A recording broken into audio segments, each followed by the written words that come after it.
Kasama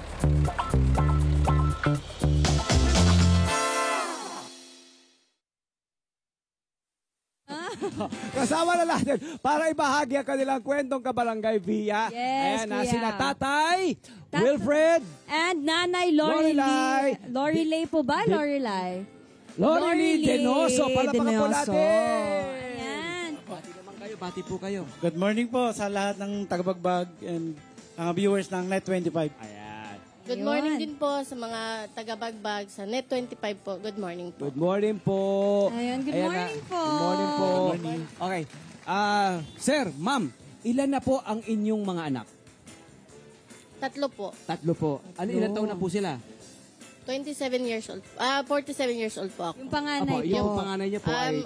23 years old po. Okay. Tapos po yung pangalawa... 21 years old po. At yung pangatlo po... 9 years old. Meron pa po kayong bata. Bata pa. Pero ang balita ko po, ang inyong panganay, magna cum laude. Uy. Opo, nag-graduate po siya last year sa PUP, Santa Mesa. Ano pong kurso? Philosophy. Ba, mahusay. Proud na proud kayo po. Sigurado kami. Ano po. At ito pong kanilang kwento, maaari nyo bang ikwento, ano po ba ang inyong trabaho, ang pinagkakakitaan? Opo, bali, napagpatapos ko po sila bilang tricycle driver dito po sa Barangay Bagbag. Okay. Kings Point, Toda. Oh, talagang ginapang mo talaga. Opo, simula po nung bata. Ilang taon na po kayong tricycle driver? Matagal na rin po. Almost 20, ganun. 20 years din, ano? Opo. Yung naging main income nyo na po talaga. Opo. Kayo po, mami, ano pong inyong pinagkakaabalahan? Nung una po, tinda-tinda po. Tapos nung nagkaroon ng pagkakataon at na pwedeng namasukan po ako. Namasukan po kayo. Sa mga nagre-recycle po ng papel. Ito nga po, yun nabanggit to, nagre-recycle kayo ng papel. Hanggang ngayon po ginagawa niyo po ito? Opo, namamasukan po ako. Opo. Ano pong ating proseso sa pagre-recycle ng papel? At gaano po ba ito ka-effective sa pagpapasok ng income? Ano po, binubukod po yung white band, tsaka yung mga selected, tsaka colored. Ngayon po, yung boss po namin, i-deliver po sa mga tunawan. Ganon po yung trabaho namin. Mahaba-haba din na proseso. Hindi din siya Opo. ganun kadali talaga. Opo. Kasi meron pong maselan, meron pong hindi pwedeng, meron po talagang bukod na purong white paper, meron pong may halong yung may imprenta. Ayun, okay po. Saan niyo po nakukuha itong mga papel na ito? Saan po siya nakukuha? Saan pong Yung supplier? boss lang po namin ang nagkukuha ng mga papel. Tapos Kami po lang yung nagpipili. Tapos po, i-recycle po ito para maging Papel ulit. papel ulit na magagamit natin. Opo. Opo, yung mga stationery, Opo. mga ginagamit mo pang school supply po, Opo. tama po. Okay, pero ang nabanggit nyo kanina, ang dati nyo pong trabaho, namamasukan po kayo, tapos po, ito na po ang inyong permanenteng na trabaho po. Opo. Aba, magkano naman po ang kinikita natin pag pinagtutulungan natin dalawa? Ako po, kumikita po ako ng 400 a day. Minsan po, walang pasok. Minsan, stop buying po yung mga papel kasi sobra-sobra. Pero pag merong hakot, saka po kami tatawagan. Ganun po. Ikaw po ba, Daddy? Opo. Magkano din po yung kinikita mo daily sa pag... Hindi po pare-parehas bilang Hindi po tricycle driver. mapare-pareho. Opo. Depende po siya sa kayo. Talaga. Opo, So, oo. sagad-sagad din po yan. Minsan ginagawa mong gabi yung araw. Oo. Gawin mong araw yung gabi. Tsaka, Ang tricycle po ay sa inyo na po o Hindi po. nilalabas nyo? Boundary lang po. Binaboundary nyo po, opo. At ito pong inyong pagtutulungan, ang Opo. siyang nagtaguyod sa inyong 3 anak, mga kababayan, mayroon na silang magna cum laude. Hindi ba? Mayroon na silang malapit na mapagtapos sa kolehiyo at isa pang sa elementary. Ang inyong anak mahusay philosophy ang kinukuha. Bakit po kaya philosophy na nagustuhan niya? Yun po yung pangarap niya. simula Since- pagkabata Opo, po. opo. Oo. Ang husay, May ano? balak Husay siyang naman, kasing no? maging May balak siyang maging lawyer. Balang. abogado. Sa ngayon, hindi ko kasi kayang pagpaaralin siya.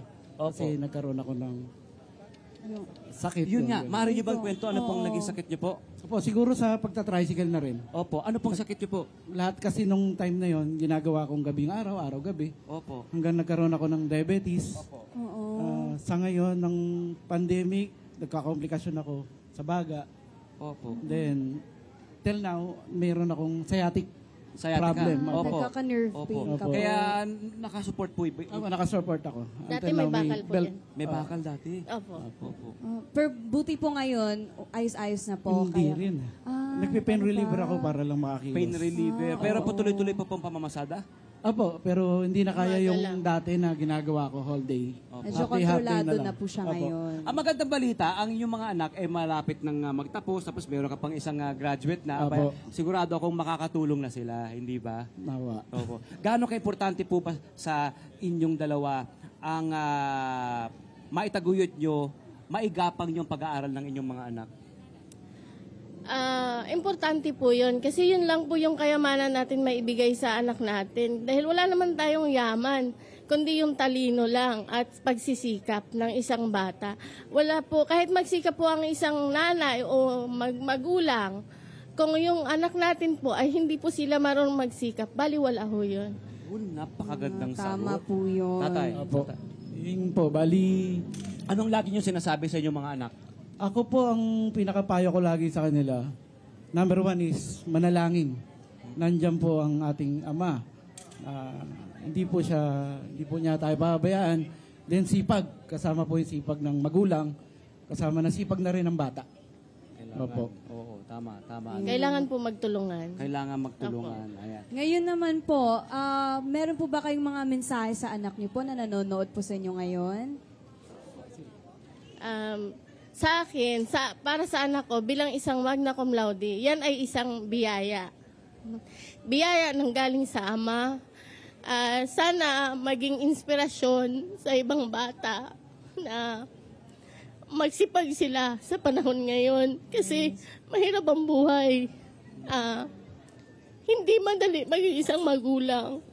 Hindi madali magpaaral. Pero pakiusap ko lang sa ibang mga bata, mag-aral. Dahil yan lang po yung kayang ibigay ng magulang na hindi kayang bayaran ng kahit magkano. Tama po. At talaga namang sulit din ang paghihirap, ano? Opo. Ang pagkayod, ano? Pag nakapagtapos po yung anak nyo, sasabihin nyo na, salamat po Ama, dahil binigay nyo sa akin tong blessing na to na hindi mo inaasahan. Kasi expected lang ng magulang, mag-aral sila ng mabuti. Yun lang po. Tatay Alfred, ano ba ang iyong pangarap pa sa inyong mga anak, sa inyong pamilya? Pinaka na po sa akin, masaya na po ako sa ganitong sitwasyon nangyari. Pero masasaya pa po ako kung narating niya yung pangarap niya pang maging lawyer. Oo. Ang pagtapos ng Maabot po yan, pagsubok. Daddy. Opo, Sigurado opo. po ako. Nakakatulong na din po ba si panganay ngayon? As of Anak now, niyo po? hindi pa Hindi pa po. po kasi Kasi fresh start- graduate opo, pa siya. opo. Ayan. Yes, mami. May dadagdag pa po kayo. Opo. Mga kabarangay, ang ganda ng sinasabi. Alam nyo sa maraming taon ko na po sa broadcasting, marami na po tayong na-interview na iba't ibang mga tao. Pero humbling para sa atin na alam niyo yung napakaraming mga magaganda at inspiring Yes, na tama kwento ka po yan. kahit dito sa ating mga barangay, hindi ba? Wag nating palalagpasin yung oportunidad Totoo. na makapulot ng aral at makita natin, makapulutan natin ng inspirasyon ng mga katulad din natin. Hi! Sa mga profile, mga Kanet 25. This is Love Annuver po. For more love, Tunipet, and Arafang updates, just click the subscribe button and follow us on our Net25 social media pages at Net25 TV and Net25 Entertainment Facebook. See ya. I love ya.